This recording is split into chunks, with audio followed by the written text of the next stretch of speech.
Greetings, I'm Holly Hughes, one of the curators of the Northwind reading series, along with Linda Robertson and Sheila Bender. Together, we've been stewarding this poetry series since Bill Mawhinney passed the baton to us in February 2020, right before the pandemic, and of course have taken all the readings online since then. I'd like to begin tonight's reading by acknowledging that the Northwind reading series takes place on the ancestral homelands of the S'Klallam and Chimacum nations, who have cared for these lands since time immemorial and continue to do so today. We're grateful for their ongoing stewardship of this land and these waters. The pre-recorded reading you're about to hear features two poets who have books recently out from Empty Bowl, which is based in Anacortes. Empty Bowl was founded in Port Townsend in 1976 as a cooperative press, and since then it has produced literary anthologies, collections of poetry, and books of Chinese translation, many by Port Townsend's own Bill Porter. As of 2018, their mission is to publish work by writers who share Empty Bowl's founding purpose, literature and responsibility, and its fundamental theme, the love and preservation of human communities in wild places. According to publisher Michael Daly, Empty Bowl can mean both replenishment and the gift that moves. I love that. Here tonight to give us two recent, stunning examples of replenishment and gifts that move are Ann Spiers, author of Rain Violet, and Bill Yake, author of Waymaking by Moonlight. I'll introduce Ann, and after her reading, Linda Robertson will introduce Bill. We hope you'll enjoy the reading and will perhaps check out their books too. Ann Spiers will be the first to read. Vashon Island poet Ann Spiers enjoys a welcome reign of recent publications. In 2021, Rain Violet from Empty Bowl and Backcut from Black Heron were both released. Her poems are included in Empty Bowl's anthology Keep a Green Bough, Voices from the Heart of Cascadia, which is the second in the Madrona Project series. In 2022, Harpoon will be launched by Ravenna Triple Series. Ann stewards Vashon's Poetry Post and was the island's inaugural poet laureate. She works to conserve and restore the land, the traditional indigenous land of the Shwa-Basha. You can check out her website, which is AnnSpiers, Spiers.com. Please welcome Ann Spiers. I'm delighted to be here, and I'd like to open with thanking Northwind and its community for having me again. I'm going to start with Rain Violet.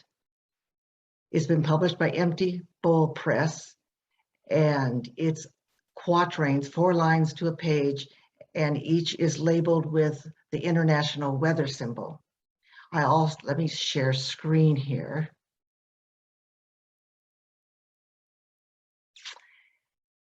And so here is the cover with the international weather symbol and its label, Rain Violet. I also want to thank Bolinas Frank, the artist and calligrapher, who collaborated with me to create these icons, these symbols. These symbols started being developed by citizen scientists in the early 1800s as inventors developed instruments that measured the weather. And in the 1840s, when the telegraph was invented, these weather watchers would telegraph their information of their local weather to like a newspaper in a nearby city. And then the newspaper started having weather pages and noticing weather patterns. In the 1940s, the International Meteorological Union got together and coordinated the meaning and what the symbols look like. And they're used by tens of thousands of local weather watchers throughout the world.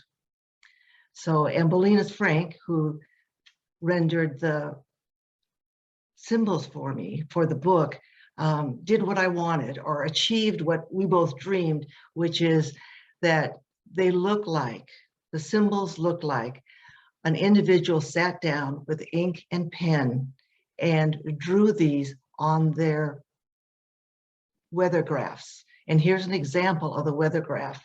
If you look in the middle, there's a circle. That is the sky cover. And you can tell on this day, when this was noted, the sky was clear. And if you go to 9 o'clock over on the left, it says weather. And that is a probably rain moderate symbol. And I want to open this with the book's dedication.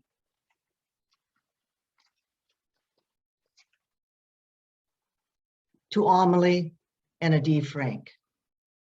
Be champions of the earth, quietly or noisily, peacefully or wildly. And all. So the first quatrain in the book, the first page is weather station on top of a mountain. Ants stream like red monks lining up to collect sweet from whatever heat rises and from everything tongue pretty with nectar in winter slip into warming. Rain slight. First we take Manhattan, then Berlin, maybe Bangkok or Dubai. We infect you, we swarming, our genes a kaleidoscope, twisting faster than your magnifying eye. Rain continuous. I wear rain gear always. Some of us go naked, cycling through the market. Everyone wears shower caps, crinkling over coiled hair. Drizzle thick. Mary loses her face first, Jesus last. The Pieta erodes to a curve, holding an agony. Rain dissolves Golgotha's small wounds. Snow thawing on ground moderate. Summits bare, glaciers melt back. We could no longer choose ice over fire, disrobe, fold our eggs, kneel naked, and be assured. Snowflakes continuous. We melted snow. Yes, we drank ice worms, red threads in our camp cups. Yes, our breath formed small clouds. Yes, glaciers opened for us, crevasses moaning. Mirage. Out of the scrub, children in red t-shirts run chasing America like a soccer ball. Border guns collect boys with little sisters. Mama said, walk north, night, star bright. Thunder heard. Snakeskins, shunting in the wind like riffs from a broken guitar. Snakes too starved to rattle, hang from the bushes to beat the heat. We tow the dead with fancy cowboy boots. Snow blowing. From snow, animals dig bunch grass. Narcissa Whitman covers the table with a white cloth, no matter the news. In time, gone the cloth, the bunch grass. Ground flooded. Ice clinks in my drink, and honey settles through the cubes like quickened gold. Vodka heats my throat. An unebbing tide surrounds my beach chair. I can't afford to move. Blind, she brings home stones pried from the rocky beach. She steams them. No low tide scent rises, no clams crackle open. She thinks her sense of smell now lost. Sky obscured, smoke dust, sulfur dioxide. He kills his wife. She leaves her hand too long in the neighbor's grip, helping her from the boat. He kills his enemy, son, father, dog, and all the others for less. Fog, shallow, patchy. Stress, they say. White feathers mark the black crow's wings. Soon all white, pecking bleached seaweed on the vacated beach. Done as tricksters. Drizzle, not freezing. The moon's ragged edge rasps dusk. We walk out into the field of wet. Our garden's last cut. Mint or cane or nettle. Grief in every handful. Rain freezing slight. Nettles collapsing in the long loss. Winter wrens quiet their soft sing. Rain silvering blue iris, and the crow's crack recedes. What Tiresias saw was this. Rain violent. They on the shore are not us. In the rain, they set their boats on fire. Wood ignites, the plastic smoke, black and acrid. To slake thirst, they open their mouths, faces up. Snow crystals star-like. Out of the boat, kindness steps. She is pregnant, full. She has done this before, stepping out of boats, rocking, finding balance, grasping the bird's tail. Well, then I'm going to go on to my next publication this year, and it's from Black Heron Press, and it's called Backcut. Backcut is a series of monologues. I went from 4 lines to long monologues, and they're from, the monologues are from the husband and wife, post-World War II, immediately post-World War II, on the ocean beaches of the Olympic Peninsula. They are there and they're making their living by mining, by eking out a living from the diminishing natural resources. It's a love story. This is the wife. 1, there she is. I never saw her before. She must be summer people. Her in gray clothes, skirt and shirt not tucked in, and clogs, odd choice for uneven ground. But she's up and socks dry. She smells of turpentine and almond-scented lotion. He knows what she wants. He points to back there, where after we strip the flesh, he throws fish heads, deer guts, tough chicken bits, odd clams gaping with stink. 2. Before us, before anyone, the goat lady squatted here, alone at the beach edge, no man and no woman, no one to visit, just goats crowded atop a stump. When they died, she pulled them whole into the dump back there. Too old to dig a hole for her nanny goats, no help around. Rumor has it, she's back there too, covered up, all the hazel branches, arching, weighted with nuts, rough skins, hard shells. I don't go back there. Walking by me, nary a nod. The clogged lady has a shovel, as if she gets free range of our private place of killed things, as if she'll find what she needs there.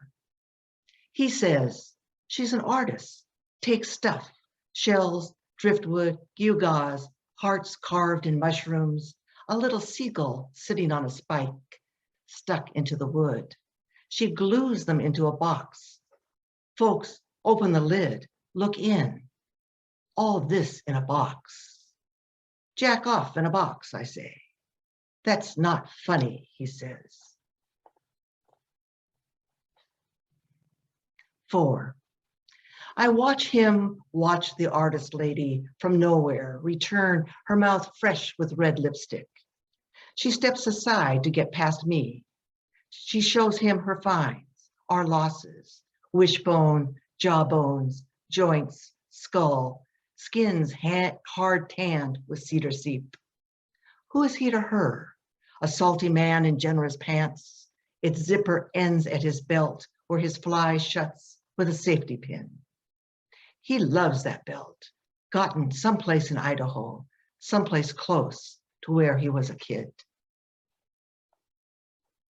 And now to hear from the husband, and you'll also hear some Emily Dickinson and D.H. Lawrence as they walk out to write about seeing the snake. Husband Wall. 1. When the wind blows, something in the house shifts, something meaner than an earthquake. I escape through the back door. Sun wavers through the firs. Cold is visible. Sun wakes the frozen dirt. Fog forms, eddies through me, walking down to the wall. The garter snake is out. Its coil quickens. A frog traverses the rubble. The green thing becomes a bump inside the snake's progress. A crow drops for the snake. The crow feathers turn white. No snake or frog or pale crow stands a chance. 2. She comes out on the porch. She raises my rifle for one shot at the cursed crow. She never considers I might step sideways or cringe at the memory of blood spraying across the snow, American saviors retreating from St. Vith, boots full of slush. After the shot, I don't turn. God damn, she says, God damn.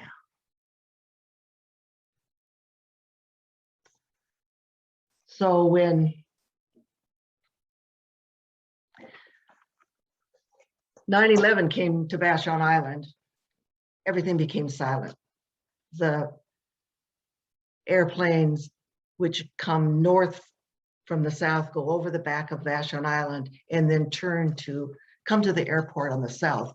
That was silent. But when COVID hit and we were in our lockdown, Vashon became silent too. There was no airplanes.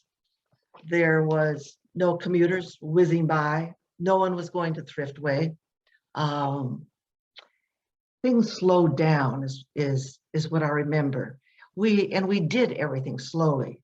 And this is fall, and this is what we would do, COVID or not, but everything slowed down. Enzo, open, closed. The flush landscape disappears in a push of erasures, leaving an alphabet of sticks and spaces to reassemble in the slot between gray dawn and sunset's muting of light. Rain freezes mid-drop. My gloved hand pulls the newspaper from its box roadside. The walk back takes months of nothing. Feverfew broken in my fingers and Scotch broom pods pop in the odd heat. Last game, my turn up to bat. From the old man's orchard, we all steal apples. Maggots thread the flesh with brown silk. White buckets wait at the fence. Shadow pushes sun. Strapped to her gurney, Cassiopeia is left on stage. A fistful of stars smudged in the smoke of a hard day's night. The West is on fire. Our last swim through herds of jellyfish, moons they are, their gonads thickening orange, bumping us, their glisten sliding over and under. We burn fists of soft rush, mix ash and water for ink. Our letters ascend and descend. The letter O slows our progress. perhaps a circle closed or open if we lift the brush, relenting. The last poem was from another Empty Bowl publication, The Madrona Project, Keep a Green Bough.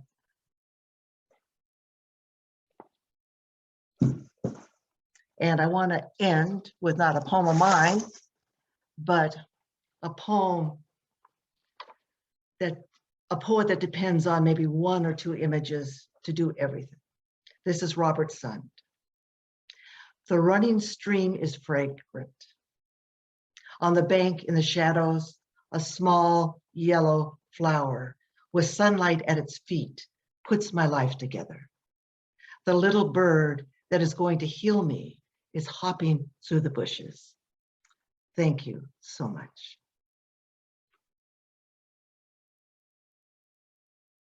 Hi, I'm Linda Robertson, and it's a pleasure to introduce Bill Yake's work to you tonight. Bill lives with his wife Jeanette at the edge of a ravine near a salmon stream flowing to the southern Salish Sea near Olympia.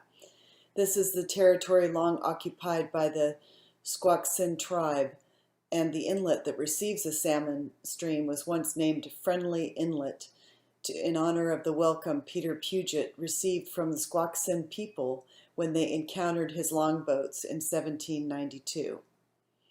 Born in Spokane and schooled in poetry and environmental science in the Palouse, Bill moved west to encounter serious rain, seabirds, and 25 years of work with the Department of Ecology, investigating water quality, wastewater treatment, and toxics in sediment fish and shellfish. Since retirement, he's traveled widely, including to Papua New Guinea, Mongolia, and Haida Gwaii, formerly the Queen Charlotte Islands. His poetry has appeared widely in publications serving the literary and environmental communities, including Orion, Poetry Magazine, Longhouse, and Terrain. Bill's previous collections were published by Radio Laren Press, Astoria. Tonight's reading focuses on poems from his new and selected collection, Waymaking by Moonlight, which was published in 2020 by Empty Bowl Press. Welcome, Bill. Good evening. I'm Bill, and I want to thank the Northwind reading series for this opportunity. It's good to be back.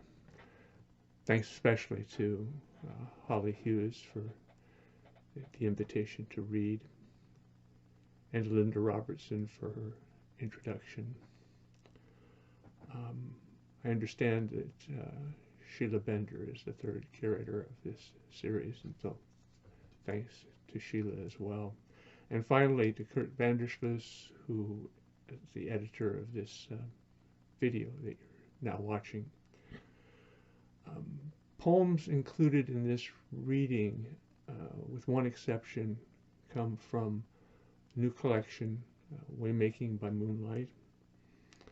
It was recently published by Empty Bowl Press, Michael Daly, the editor there, and Greg Darms artfully designed the book.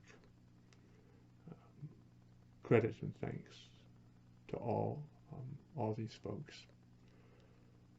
So, now, on to the reading.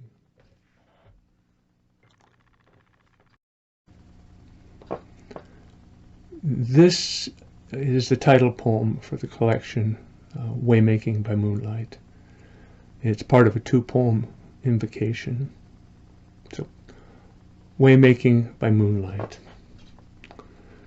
Tonight the moon is weighted light and shadow.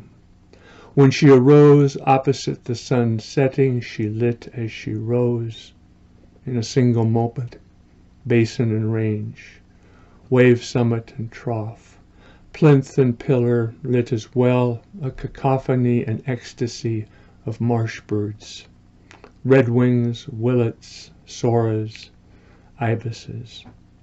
Now the leucocyte moon and her luminant stars sketch faint paths.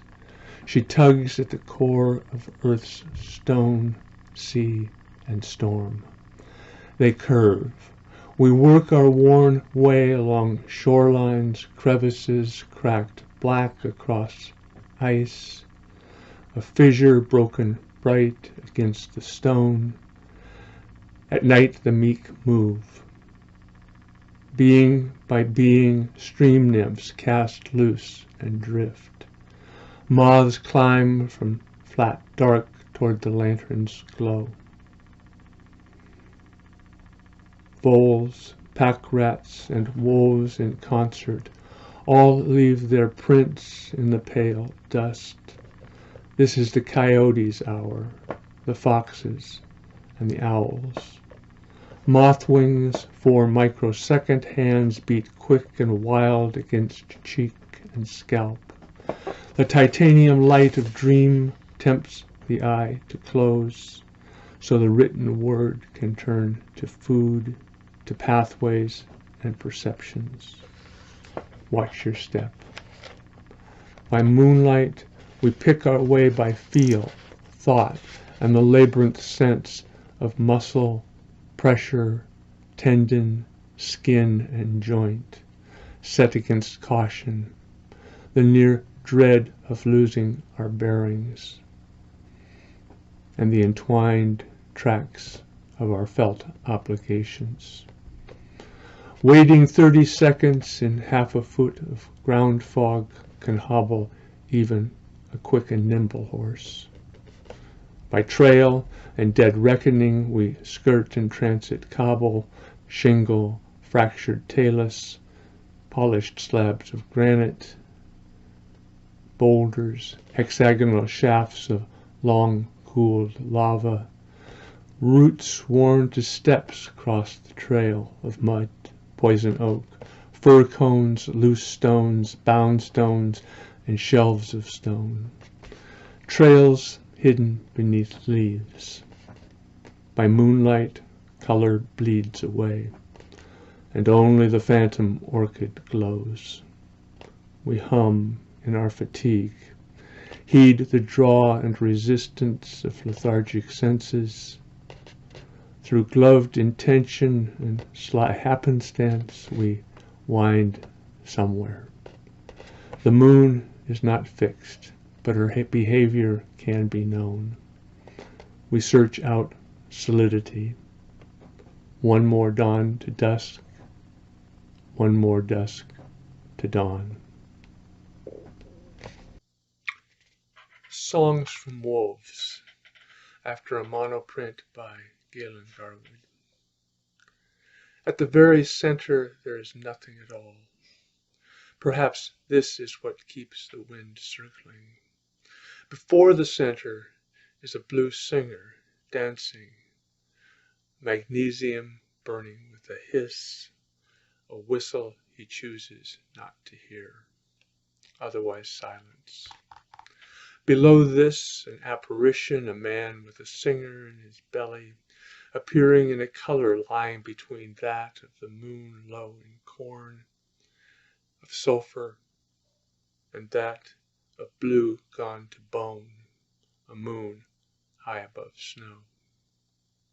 Beyond all sky is indigo. Here there are wolves. The oldest chooses only to listen, stooped. She carries a forest of firewood on her back. Her hair is long, shredded, pale as macaw ghost masks, with red lips, saying, "Oh." Apparition in the flame of a singer burning, wolves in the flame of a moon-colored man. Swells high as celebration, smoke run in from China, burned forests are pewter. They have given up on light, and run too, but like fingers, through a thirst of living things, hemlock trees, duff, wolf-hair lichen. When the shadows from this ridge reach nearly up the next, the wolves too begin to run down ridge swells where kelp scrawls thicken the sea. They run through each other and sing, run through the world, breathing up the bodies of old elk. Much goes into wolves, old elk, seal pups, shards of shade and bone, mist lifting out of a cold valley, grass, blue islands, hair, saliva from their own mouths, even their own talk. Once or twice when a man weakens, they knock him down, eat up his flight. Then there are teeth marks on his bones, but it all comes back, transfigured. The pointed tongue of stone licking from a wave trough, the piss sizzle at the verge of far territories, of fir trees hackled up a backbone ridge, scat drying into elk fur, hair of ghosts, the song. Ow, ow,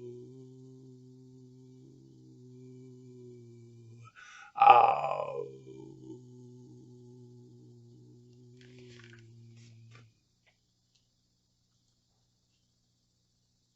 Several years ago, we traveled to an archipelago off of British Columbia coast, land that used to be called the Queen Charlotte Islands, now, more appropriately, it's named Haida Gwaii.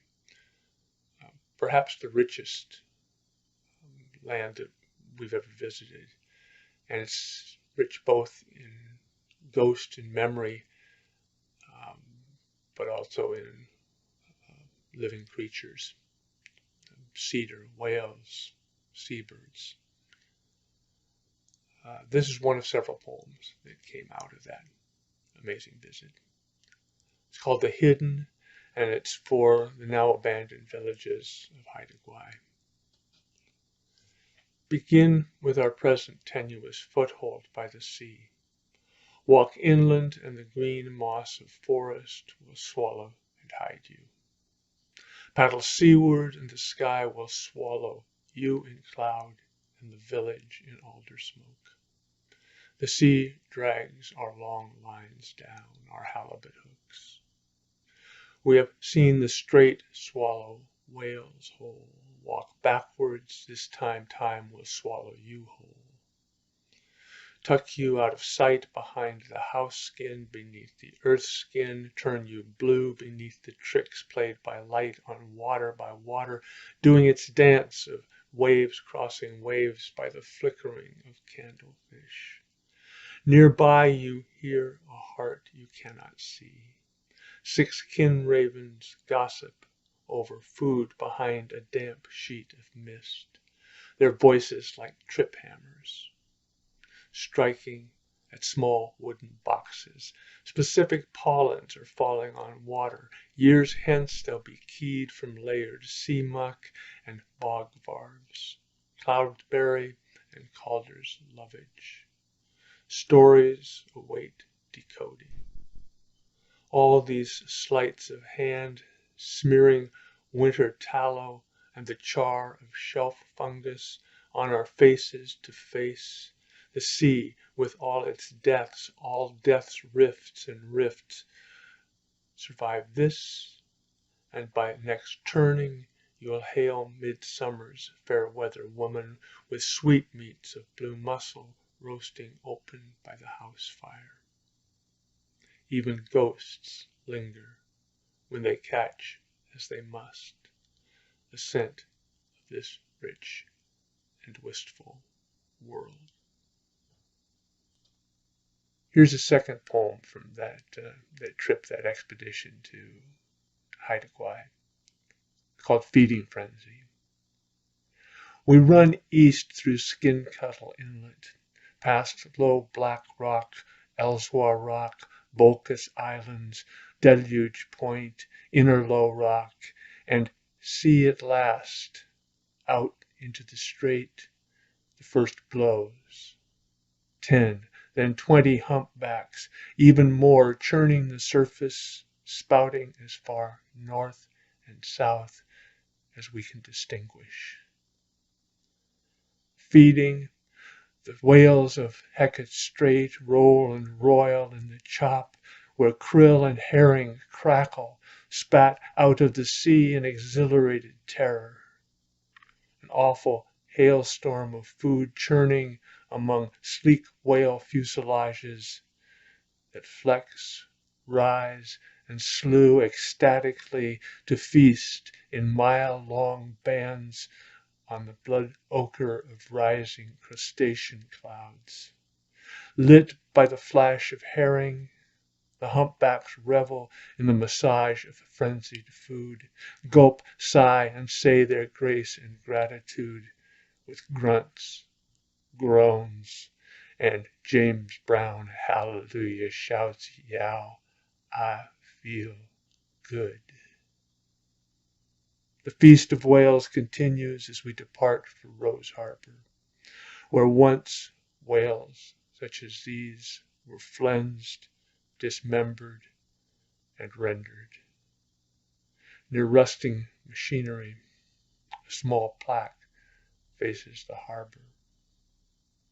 In memory of the Chinese and Japanese who died in the employ of consolidated whaling between 1925 and 1941.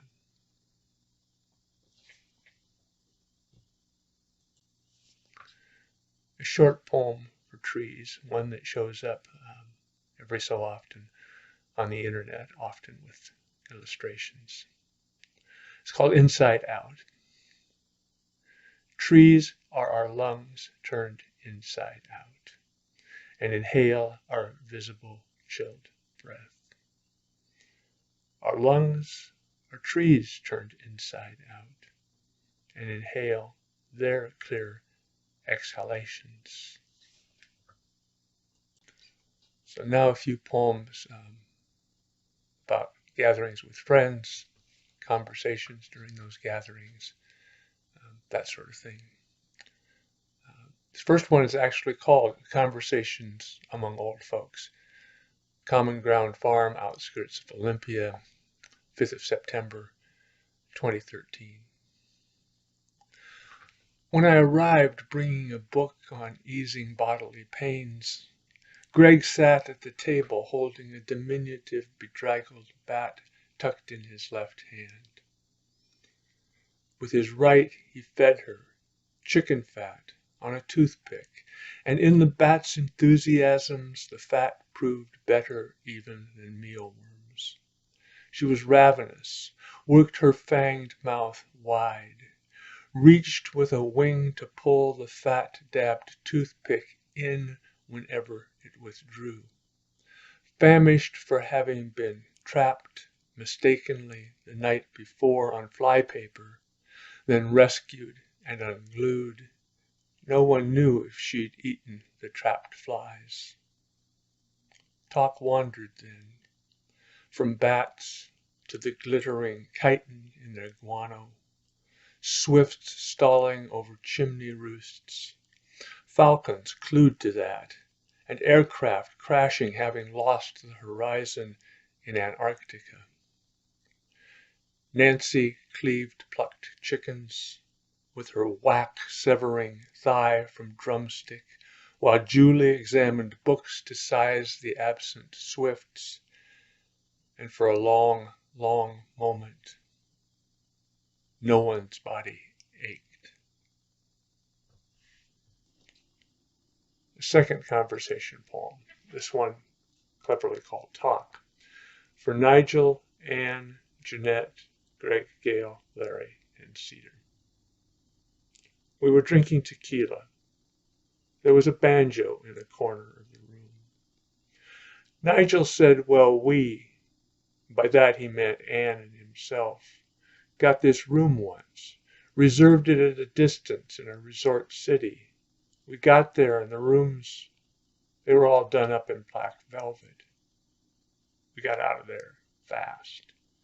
Forfeited our deposit. But then the next room, it was filled with millipedes. That turned Talk to rooms William Burroughs would have shunned. 6 layers of stained avocado wall paint and an armed night guard. And cockroaches, how at least one will always stand fast against the light. Then to a rainforest cabin where pack rats scurry half the night across the cook stove, plastic-covered mattresses, your bare chest. To which Nigel mused, I was sitting once on the beach of this Florida key, watching the sun go down, and this rat sidles over, leans up against me, a minute or so anyway. He's watching the sunset too, I guess. And Anne, a legitimate biologist, I swear, she vouched for this.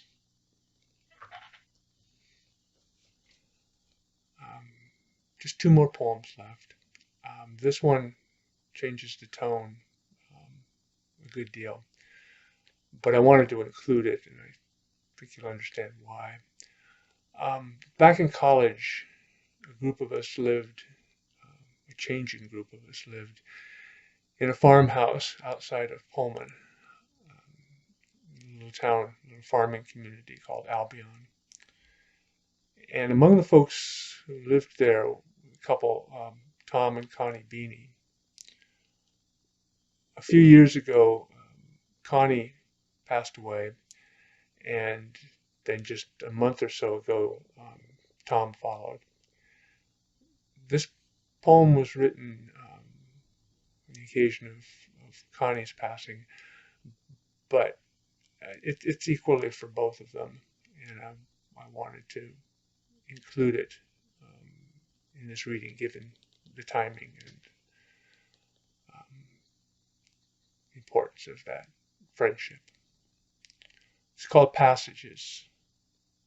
For Connie Beanie, 16th of November, 2007.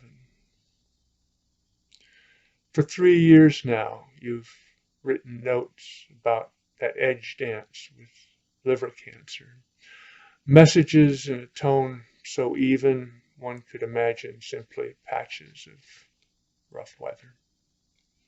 And for wheat growers, perched as you are in a wind's tough alley where soil thins and the hilltops and dust devils dance under shadows of an absent rain, maybe that's apt. Today, the final message came. These are my memories. Tom spearing venison on sticks to roast at the wood stove. Best meat I've ever tasted. Stories of hearing whales breathing all night as you tried to sleep on the cliffs of Galliano Island. Your tendency to sunburn. That early home near Heartline where you and Tom settled, the wind at your walls pressing and insistent. Now I imagine, as in a dream, the last heirloom of farm folks, a mirror set carefully against a boulder, then the pickup pressing on, the road rutted. Days and seasons come and go. We've all seen our faces in that reluctantly abandoned mirror. Clouds, bunch grass, and a short interval of blowing rain. So we get to the final poem of this portion of the reading. It's a poem, the only poem from tonight's reading that's not included in the Waymaking collection, and I think that was due to my inattention. But it seemed like an appropriate poem to close tonight's reading. So here it is. It's called How We Mend. In Santa Elena Canyon, where the Rio Grande runs slow in summer, we found a Vietnam survivor, a vet playing the penny whistle. There's nothing, he said, like the acoustics between these great walls. The tune was plaintive, as the free thinking of Cocopelli's flute. In the canyon wind, a raven called, and all the while, hikers waded that muddy river to touch the sheer and singing face of Mexico. Thank you. Appreciate your attention. And thanks especially to Northwind Reading Series, to Holly for her invitation, to everyone else involved whose participation makes the series possible. Thank you.